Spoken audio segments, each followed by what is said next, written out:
Gift Biz Unwrapped, episode 84. Our business is not really a job. It's not a career. It's really a lifestyle. Hi, this is John Lee Dumas of Entrepreneur on Fire, and you're listening to Gift Biz Unwrapped. And now it's time to light it up. Welcome to Gift Biz Unwrapped, your source for industry-specific insights and advice to develop and grow your business. And now, here's your host, Sue Monheit. Hi there, I'm Sue, and welcome to the Gift Biz Unwrapped podcast. Whether you own a brick and mortar shop, sell online, or are just getting started, you'll discover new insight to gain traction and to grow your business. And today I have joining us Derek Thielke of Northwoods Cheese. Derek is the president and majority owner of Northwoods Cheese Company, which was started by Randy Krause, Henry Zwicky, and Derek almost 15 years ago. Their mission is twofold: to provide superior products and excellent service and customer satisfaction. One way they accomplish this is by partnering with Greenco Industries in Monroe, Wisconsin. This allows them to provide meaningful employment opportunities to people with disabilities. Northwoods Cheese also offers a full range of products beyond their wide variety of cheeses. To be selected as one of their manufacturers, they must share the same business philosophy. They need to deliver the highest quality of materials, flavor, and packaging.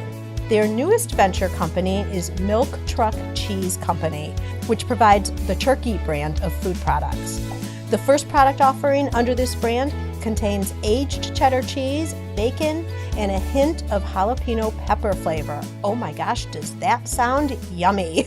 Welcome to the show, Derek. Hey, thank you, Sue. That was a great introduction. I appreciate it. I love introducing you because I've also tried your cheeses and they are delicious. And of course, I used you back when I had the gift basket business back Absolutely. years ago. We've known each other a long time, definitely. A long time. I think we may even pass a decade at this point. I'm not sure.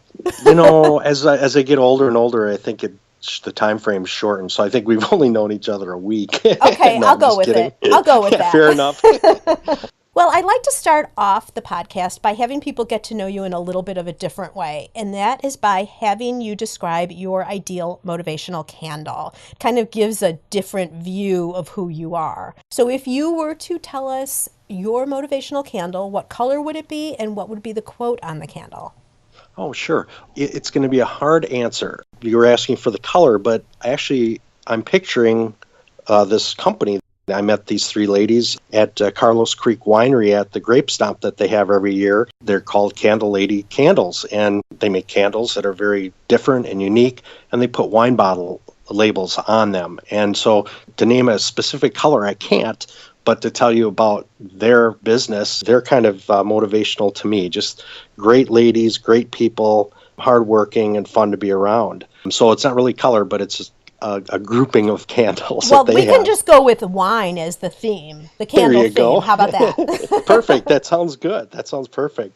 And, if I was going to put a quote on that candle, and of course they put wine themes on their candles, but mine would be: have fun every day of your life, work at what you love, and have God show you the way to be a better person and get to your goals. It's a long quote, but It's perfect, though, and it sounds so simple, but in reality, it's really hard to do. I agree with you. But when you surround yourself with positive people and people that are energetic, and as you mentioned, we work with people with disabilities, they're always positive, even though they may have limitations in their abilities. They sure don't in their seeking out good things in life. So anyways, that's what motivates me. They're a good role model for us all, I think. Absolutely. So, Derek, I want to go back to how Northwoods Cheese formed 15 years ago. Give us a little feel as to how the three of you came together and how the business developed.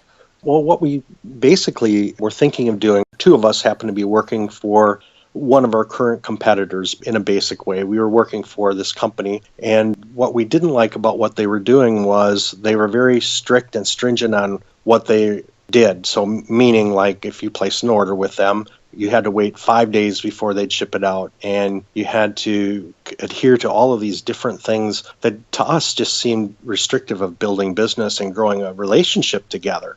Because really, when you look at it, we're in a people business, and you have to treat people right, and you have to do things that are positive. So anyways, that was our thought is that we just don't really like what they're doing. So I wonder if we could do it ourselves. I'm not naming this business, but they were in the process, although they didn't let their employees or people know, they were in the process of selling this business, and we were looking at buying a piece of it. So as time went on and things progressed, they decided that they didn't want to sell the business to us, and they decided that they no longer wanted us to work there. So basically they fired us, and we were left to start anew. And what we wanted to do in starting this business, as we're on the street trying to figure out, we're at a McDonald's trying to figure out, well, what are we going to do next? We basically took what we felt was the right way to run a business and the right way to treat customers, and we basically said, we're going to start a company. The short and long of it is it took us a lot longer than we thought to do it, to start it from scratch. But we ran into Henry Zwicky, who we had known for a number of years, and we happened to see him out in Las Vegas, and he listened to our story, and he listened to what we were looking at doing and what we thought about, and he goes, I like the idea. He goes, I'll give you some money. And that's how we started the company, although at that point we weren't anything. We wanted to do cheese manufacturing, and that was our main focus. So as we started, as we had this nucleus together to put together a business, we started calling on customers. And one of the things that we ran into was we would call on people and they would say, yeah, we like what you're doing and that's cool, but we want you to make gifts. And we're like, no, we don't want to make any gifts. We're just going to do cheese. That's what we want to do. Were they meaning gifts with cheese in them? Yeah, absolutely. Like gifts with cheese and sausage in it, things that, because we were kind of calling on some of our old customers, people that we knew, or they had contacted us and they said, come and see us. We want to see what you're doing. So you're right. It was gifts. And so we said, well, no. But at this one particular account, it happened to be in Chicago, they said, you're going to do gifts for us. You don't have a choice. And we said, great. We said, when do you need them? And they said, well, we would like, and this is 4:30 in the afternoon on a Wednesday. And they said, well, we would like to have those gifts here tomorrow at 8 a.m. to show, and then we'll tell you what we think. And we're like, great. No way. Oh, now, yeah. wait. Now, Yeah. had you even been producing cheese yet? I mean, were you even No. manufacturing yet? No. So this was just pen and paper at this point, and all of a sudden you have a big order. Well, potentially, yeah. They Yeah, wanted, that's due the next day.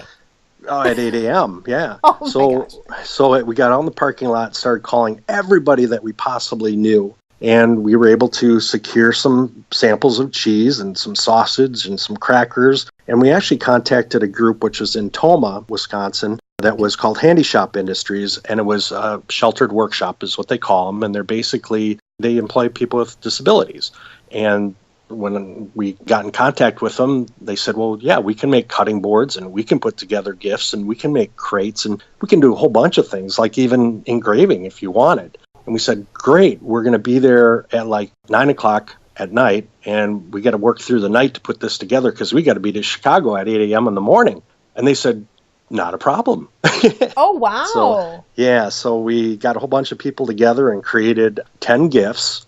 We were a little late getting down to the meeting the next day. We didn't count on traffic. We're not as familiar with traffic in Chicago, but we were a half hour late, which wasn't bad. Went to the customer and said, this is what we have. This is our story. Basically just told them everything, maybe a couple more details. And they said, great, we'll take them.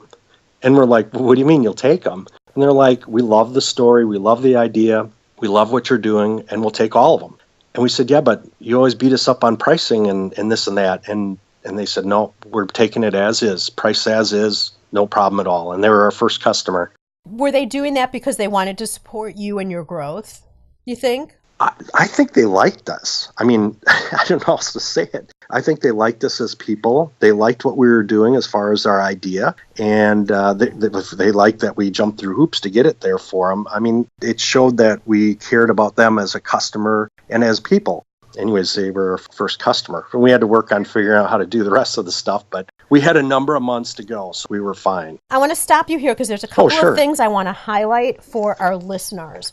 The first thing is a lot of you guys I know are still working a full-time job, and possibly you're doing your hobby on the side, or you're building up your hobby into a business on the side. And so many people talk about escaping your 9 to 5 and all of that for a business. But I think Derek here has mentioned a couple of things that are interesting for you to compare with your situation right now. When he was working for that other company, number one, he's getting an experience in an industry. So he's learning all of the behind the scene things of what it takes to manufacture a product, be it cheese or whatever. And then he was also seeing what they were doing, I don't know, dare I say wrong, or how he could improve it. So there was a lot of knowledge that you also can pick up based on a situation you might currently be in. So reflect on that for yourself in terms of where you are right now, and can any of that be transferred over into what you're trying to create.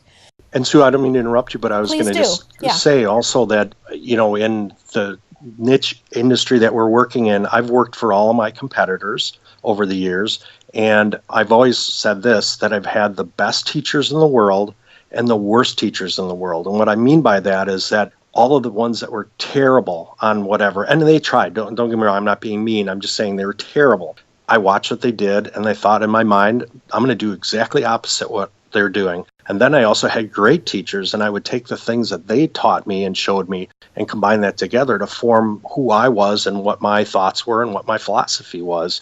I'm not saying, we could always do better and we always be better and all of that, but my parents were both teachers, so I've had good teachers in my life. I'll just put it that way. So, and the only other thing I was going to say too, as you were talking, I was thinking of this. It's like, I know what it's like to have another job and be working that while you're trying to get into a career with something else, like starting a business of some kind. When you were saying that, the first thing that popped into my mind was what we do, or like our business, is not really a job. It's not a career. It's really a lifestyle. And you kind of get absorbed into it because that's who you are. That's your identity. So I just wanted to add that because it just seemed to fit. Yeah, no, well said. Because when you are doing something that is your own, you can't help but integrate it into your whole life. I mean, you can say, you're going to have personal time and you're going to have business time, but let's face it, when you're a business owner, there's always a portion of your mind. I mean, you might be in the moment in personal events, but if something triggers a thought for business, your business is always there. It's always an underlying current, no matter what. Absolutely. And if that's not something that you want to do or enjoy or be a part of, that's probably not the best thing for you to start your own business. I mean, even if you go on vacation, I always case or look at the places that have gifts in it because that's the industry I sell to. I go to the grocery store and I look at packaging designs and this and that, and you go, well, you're just picking up milk and eggs. What excitement can you find there? But there's always some discoveries happening anywhere you go. And so it's pretty much except for when you're sleeping, 24/7 job in a way, or a career or lifestyle. I totally agree with you on that. The other thing I want to point out about your story so far, because there's a lot more to go here, Derek, but is opportunity knocked for you, and then also the company that what was the name of the company again, where you drove and they helped Handy Shop Industries. Handy Shop Industries. Okay, so yes. Derek, being so easily, it could have been an obvious thing for them to say, you know what, we're not quite set up yet, but I'm so glad you're interested. We'll be back to you. Did they do that? No. They took the opportunity because they saw a sale. They saw a way to get jump started right away. Mm-hmm. Even though you guys had to be shaking in your boots, like, how the heck are we going to pull this off? But they took that challenge. And then what did they do? They called this other company, and that company also took the challenge because right away they had to get in gear and perform and make this happen. So again, challenges, when they come up, don't be so quick to say no or to put it off, because it might be your one big opportunity. We always say, when people say, can you do that? We always say yes. And then sometimes it's a dumb thing to say, but most of the time you figure out a way to do it and make it work for everyone. So people sometimes will timidly ask me, well, can you do that? I'm like, yeah, that's what we're in the business to do, is find solutions and answers for people. I mean, yeah, we're in the gift business and we're in the cheese business and we sell sausage and this and that, but we're really a solution company. We're selling a product, but we're really selling solutions. So. And what are the solutions? What solutions are you selling? Just give us by example so that everyone understands. What do you mean by that? Most of the calls I get, especially this time of the year, now we're talking November 1st, everybody forgets that Christmas comes on December 25th. It doesn't change. It's always there. A lot of the calls that we get are for emergencies. Everything's an emergency this time of the year. We always say in slow times of the year, we deal in hours and we deal in days. Now we deal in seconds. And so when someone contacts us, they get a problem usually.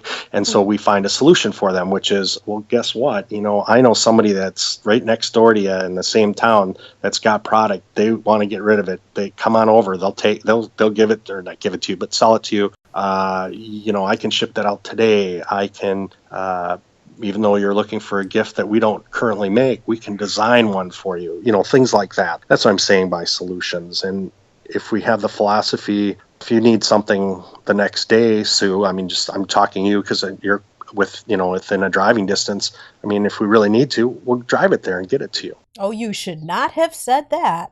Yeah, no, I figured that. Yeah, I'll probably be in trouble. But in all seriousness, because of, again, we're in the people business too. It's a relationship we've built over the years. You wouldn't take advantage of me and do it every time, but if you need it, you need it. So obviously that call's critical, and we would take care of it for you. That's kind of how we are. Well, and I can say that when I was using your product in my gift baskets, I would call you and you would do everything you could to get it out that night, Yes, so that I'd have it the next day. Absolutely. So what you speak is what you do. I can try say to. I can say for the that most that's part. For sure.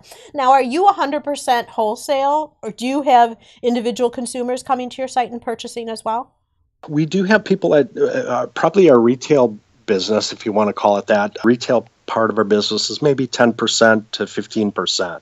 Most everything is wholesale, although we do have, I didn't even mention this product, but we also sell a fat-free cheese that's called Lifetime Cheese. That's an excellent product, tastes great.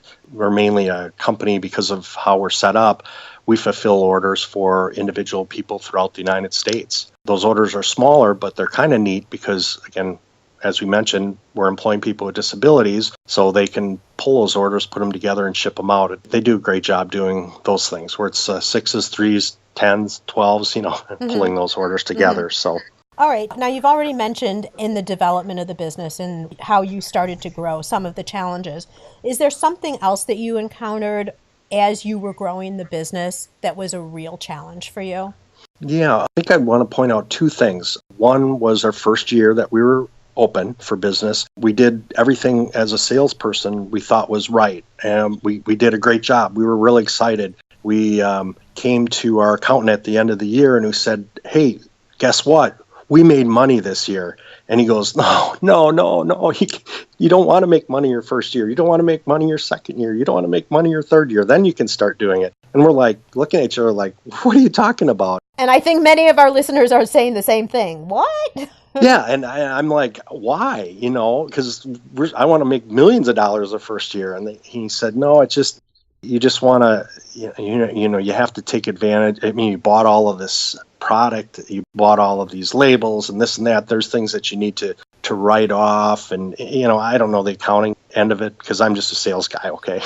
But, he said, yeah, that's what you want to do. So we're like, okay, well, let's go into year two. So we went into year two, and that was my first problem. Here's my second problem. My second year, now I'm free with my money. I'm like, oh, yeah, I want to lose money this year. That's what the accountant said. Let's go for it. Yeah. So whether it was right advice or not from our accountant, it doesn't matter. We're into year two, and we had some issues. So here's the main issue. This is the main thing I wanted to tell you about is that, for instance, Sue, you would call me and you'd say, yeah, I'm thinking of making some gifts this year. I'm like, oh, okay, what cheese are you going to use? And you said, I'm going to use roasted garlic. Well, then I just make a batch of roasted garlic for you. And then the next person would call and they'd say, yeah, I'm thinking about doing this. All of a sudden, we're taking everything that everybody's thinking about and we're making against those things and we're putting things together. And at the end of the year, we're like, why do we have hundreds of thousands of dollars worth of stuff that we didn't sell and we're going to have to throw away because it has a short shelf life. Because your product is perishable.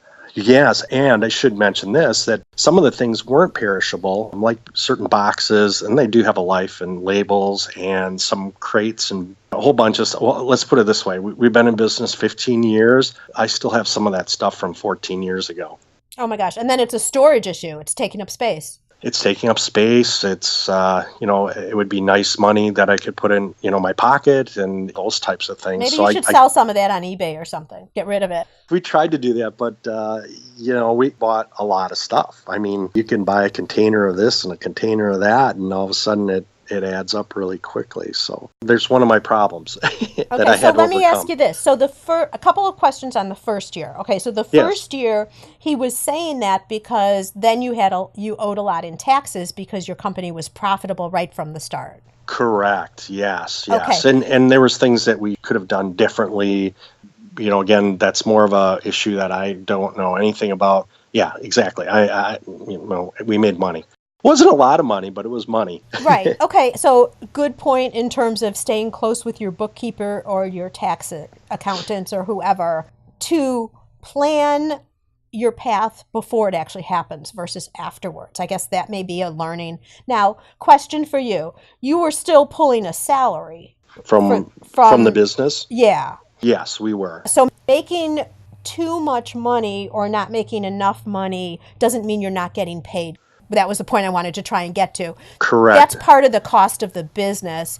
Even if you are a single person, solo entrepreneur, if you will, making your product, your salary is part of the business finances. So Correct. When Derek says making money or losing money, that doesn't mean they're not getting paid. No, I'm sorry. I should have been clear on that. No. I just wanted to point that out to everybody, just to make sure we're all together on this. Yeah, and Sue, I think what it was is, and again, we're just talking like a couple $1,000s that we made a profit. Well, what we could have done differently, because it's an LLC, so it's a pass-through. I don't know what I'm talking about, so I'm just telling you what I thought. We could have paid ourselves $1,000 extra each or $500 each, and we would have been taxed not as a business, which I believe is 50%, but we could have been taxed on our individuals because we're still receiving an income. We have to pay taxes on that. Does that make sense? Is that a little bit clear? Right. It's just where the numbers fall and how they're all accounted for. So you could have done business exactly the same way, and just by the actions that you took, your end result would have looked better. Yes. For year one. So I love that you brought this up because it's not something that we've talked about yet on a podcast. And I think it's really important to understand that. And again, the whole idea is figure that out beforehand, or keep someone who's financially savvy looking at the numbers so that they can catch you before you do that. Yes. I had a similar situation in that for the ribbon print company, when I stocked up on all this ribbon, we all of a sudden were sitting on a ton of inventory because we have to. I mean, we had to stock up, have things in all sizes, have lots of it. Sure. And I got hit the same way, not understanding the implications. Now, I still had to stock up, but could I have done it differently? Could I have maybe purchased some in one calendar year and some in another calendar year? Didn't even cross my mind. Exactly. I think, when someone's starting a business, and if we're talking that way, I might be great at designing things. That's fantastic. But you also need to have somebody that's great at selling the things. And then in addition to that, you have to have somebody that's great at either managing inventory or doing the accounting or some control of what's going on in the business. And if you don't have those elements, even though you might have the best design in the world, you're not going to succeed. And if you don't have all of those elements together, and maybe you're lucky and you are one of those kinds of people, and I know some of those people, you got to have all of that together. Otherwise, like, we were just sales guys. We didn't know what's going on. I don't know how else to say it. Well, and I could see some people saying, yeah, well, that's fine, but I don't have any money to be hiring people. I'm just getting started. One way to overcome that situation is do some bartering. If you're part of a chamber or you have friends who provide those services, and maybe you make candles, maybe you do a trade. I'll give you some candles that you can use for a holiday gift. Can you take a look at my numbers? Mm-hmm. Like that type of thing. So it doesn't always have to be hard dollars transitioning back and forth. Well, I even think what you're doing here with the podcasts, that's providing information to people. There's Google, there's a whole bunch of different things that can allow you to fine-tune what you're thinking. Sure. What types of things have you seen really help move the needle in terms of bringing in sales? I was thinking when we started, again, it was a slow movement type thing. We did one thing that really helped us a lot, and it took a little bit of time, but we did this outdoor festival. I can tell you what it is and everything. It's called Warren's Cranberry Festival. And at the time when we started it, they had maybe, and I might have these numbers wrong, so don't quote me on any of this, but 35,000 people show up at this event, outdoor event. And we thought, well, why don't we do this cheese, this cranberry cheese? We can put cranberries in cheese. That should be pretty good. And so we went to the festival, all excited and everything. And, it snowed and it rained and we were in a bad location. And we sold, and we were happy with this, we sold $700 worth. We thought that was great, right? So the next year we signed up again. Well, they had a little bit more people coming to this. We were in a better spot, and we ran out of cheese in the first 3 hours because we thought, we'll just double. But we had more made, so we ran not far away to get more, and it was a very successful event the second year. And what came of it is it was an exposure for us to a different type of market. So people were like, well, I like your cheese, but I see you make gifts because you have this website, and I want to order gifts for my business. Oh, yeah, okay, that sounds great. I mean, I'm joking here when I say it, but, we're really just cheese. That's really what we are. And they said, no, you're going to make gifts. And we're like, cool, okay. So of course you are, Derek. You're from Wisconsin. Yeah. So, and then by the third year and the fourth year, I mean, it just exponentially increased in size for us as far as a volume, and they grew as far as a festival. And we branched out and did another festival, and then that was in Eagle River, and then we did another one in Minnesota. And what I guess what I'm saying is that we just went to this festival because we thought it'd be fun just to hang out and see if we can sell some cheese. But now our cranberry cheese is our number one best-selling cheese.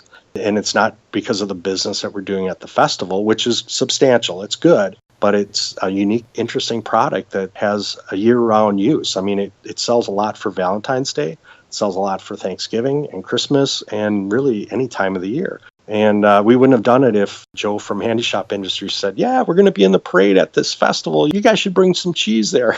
So anyways. Yeah, you had your eyes and ears open. That goes to the point of you're always living in your business, the business lifestyle, I think. Yeah.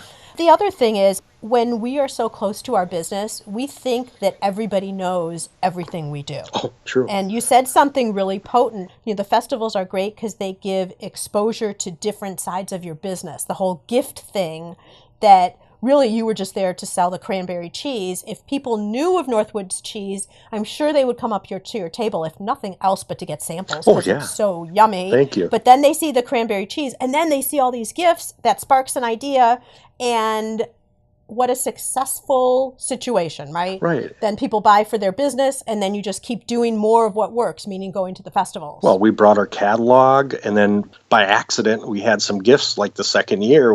Somebody put them on there. They sold out, and we're like, oh, maybe we should bring some gifts the next time. People are asking about gifts. And you're saying, like, sometimes you think you know your business really well, and you think everybody knows about what you do. At least in the last year, the most common question that everybody's been asking me or saying is, I can't believe it. Oh, you guys do engraving of those cutting boards? And we're like, well, yeah, didn't you know that? So we're doing a lot of engraving work this year, too, which is kind of neat. Interesting. Yeah. Of logos. Yeah. So make sure you're talking. If you're in networking meetings or anywhere, Gift Biz listeners, make sure you're talking up other parts of your business that you might not have talked about. Seems so obvious to you, but not necessarily to everybody else. Absolutely. So let's talk. I know that your values, one of your big values is customer service. That's really important, both on the way you do business and then anyone that you bring in as a manufacturer for you. That whole business philosophy is really important to you. Yes. What types of things do you do to make sure that customers really know you value their business?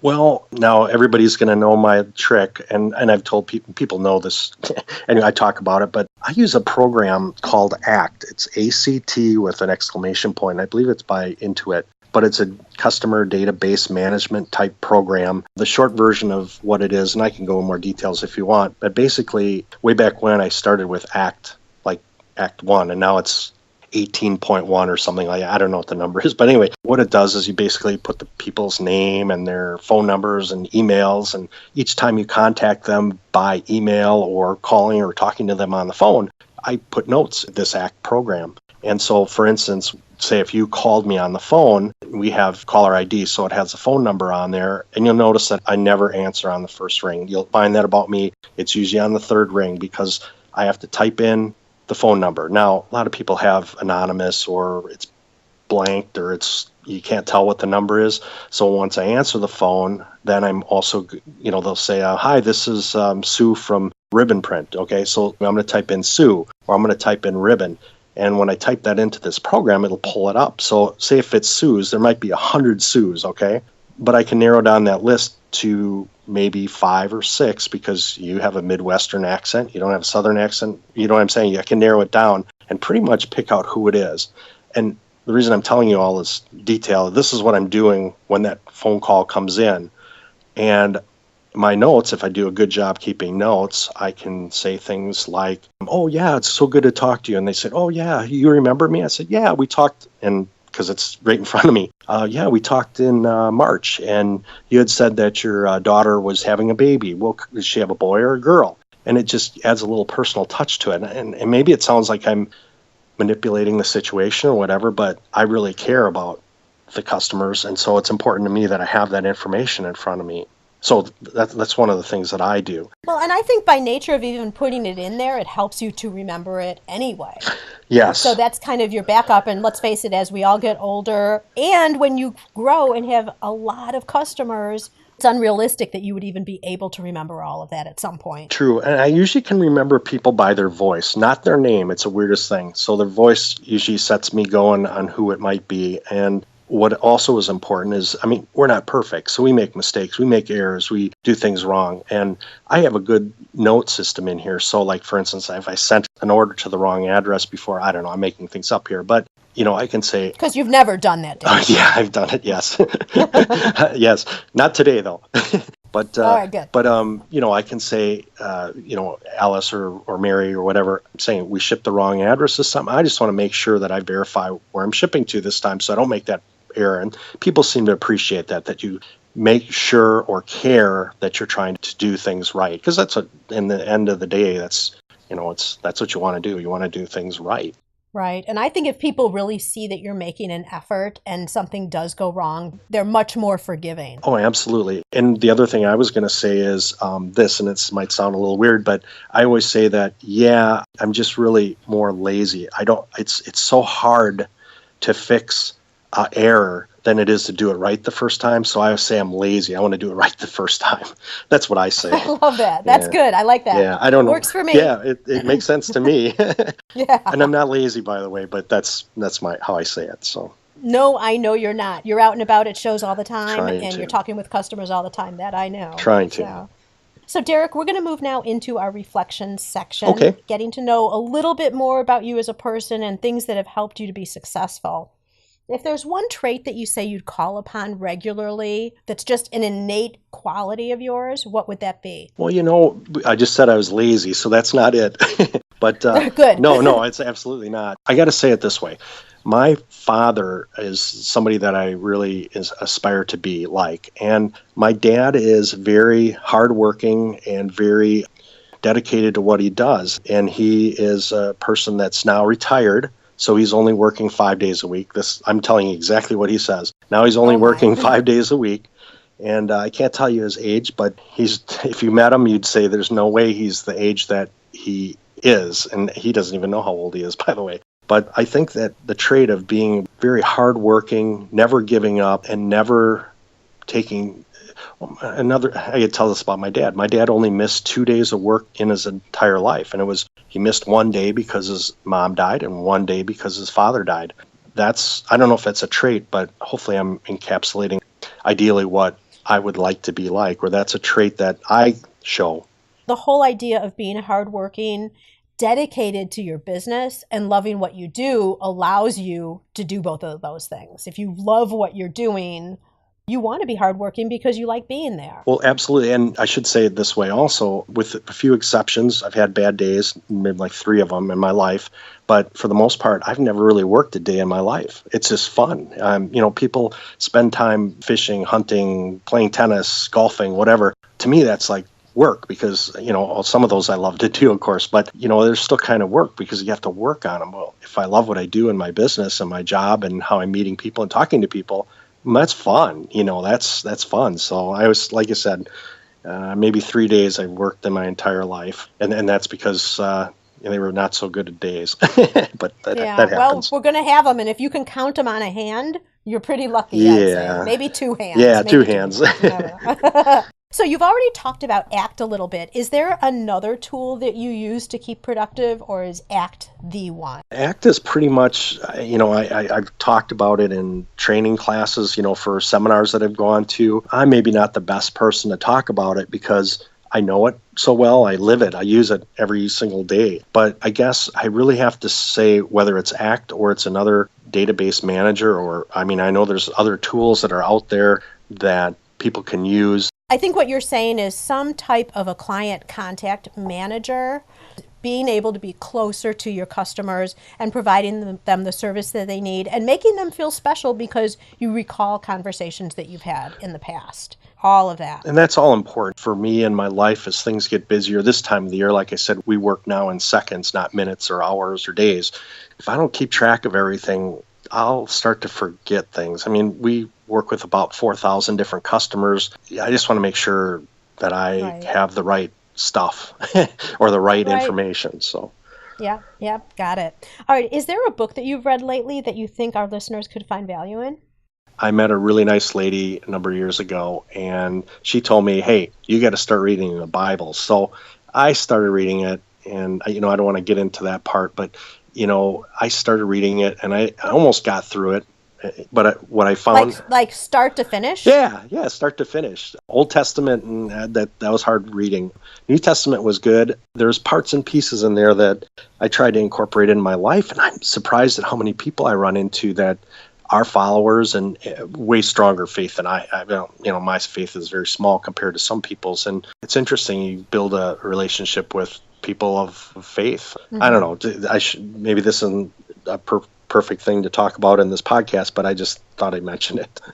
It is because it's anything about you. Everyone comes from different places and is attracted to different things. So that's perfect. Okay. And Gift Biz listeners, just as you're listening to the podcast today, you can also listen to audiobooks with ease. I've teamed up with Audible, so you can get an audiobook if you haven't already for free. All you need to do is go to giftbizbook.com and make a selection. That's giftbizbook.com. Okay, Derek, now I want to invite you to Dare to Dream. Okay. I'd like to present you with a virtual gift. It's a magical box containing unlimited possibilities for your future. So this is your dream or your goal of almost unreachable heights that you would wish to obtain. Please accept this gift and open it in our presence.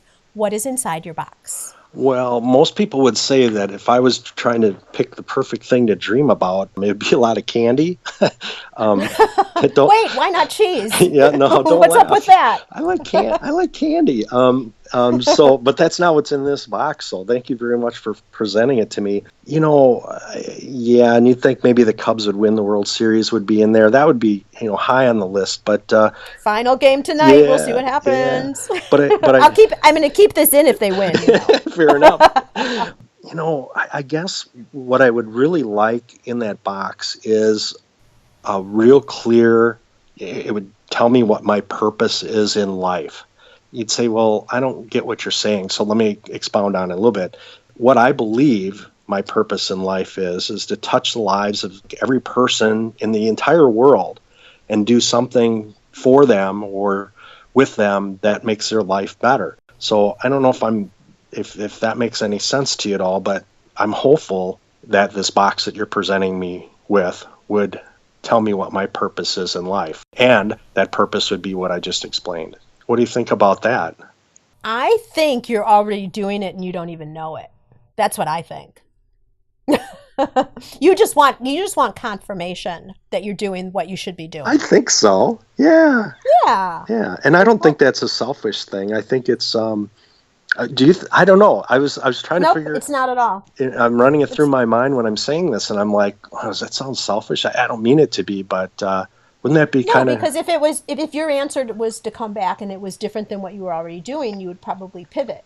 So if you go along with the idea that you're seeking out to ensure that you're doing what you should be doing, then if you aren't, you're probably going to get some messages. I would think so. And switch it up. I would think so. That's what I think. Yeah. No, I think you're right on that path. Yeah. I think you're right there. And you know me well enough. That's how I roll, if that makes sense. And that's kind of how I am. And maybe other people would say, oh, yeah, I would like to have this, and that, whatever. I think that stuff just comes to you naturally as you do what's right, if that makes sense. Yep, I agree with you. Okay, so Derek, how would it be best if our listeners wanted to know more about Northwoods Cheese? What's the single best location for them to reach out to you or your business? We do have a new website. It's www.northwoods, with an S, northwoodscheese.com. Clean and simple and to the point. I think so. All right, Gift Biz listeners, as you know, there is a show notes page that connects up with this episode. So if you also want to see what's up with Derek on social media sites, you'll be able to get all of that information over on the show notes page. Derek, thank you so much. I really appreciate your being willing to come on the podcast. You've shared such great information. Well, thank you, Sue. And you've been talking about how you want to touch lives and make people's lives better. And honestly, a lot of the information that you've shared today about your experiences and your advice, I know is going to do just that. May your candle always burn bright. Thank you, Sue. I appreciate it. And thank you for the honor and privilege to be on your show. Where are you in your business building journey? Whether you're just starting out or already running a business and you want to know you're set up for success, find out by taking the Gift Biz quiz. Access the quiz from your computer at bit.ly/giftbizquiz or from your phone by texting Gift Biz Quiz to 44222. Thanks for listening and be sure to join us for the next episode. Today's show is sponsored by the Ribbon Print Company. Looking for a new income source for your gift business? Customization is more popular now than ever. Brand your products with your logo, or print a Happy Birthday Jessica ribbon to add to a gift right at checkout. It's all done right in your shop or craft studio in seconds. Check out theribbonprintcompany.com for more information. After you listen to the show, if you like what you're hearing, make sure to jump over and subscribe to the show on iTunes. That way you'll automatically get the newest episodes when they go live. And thank you to those who have already left a rating and review. By subscribing, rating, and reviewing, you help to increase the visibility of Gift Biz Unwrapped. It's a great way to pay it forward to help others with their entrepreneurial journey as well.